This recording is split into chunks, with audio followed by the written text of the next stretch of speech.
उसने अपनी घड़ी का एक तार अपने बिस्तर के ऊपर एक शेल्फ से बांध दिया और उसके ठीक ऊपर एक भारी पत्थर रख दिया। और जब अलार्म बजता तो तार शेल्फ को झटका देता और पत्थर जमीन पर गिर जाता।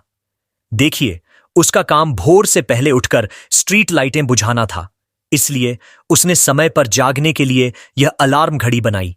लेकिन एक रात उसने बिस्तर हिला दिया और सोने से पहले उसे वापस रखना भूल गया।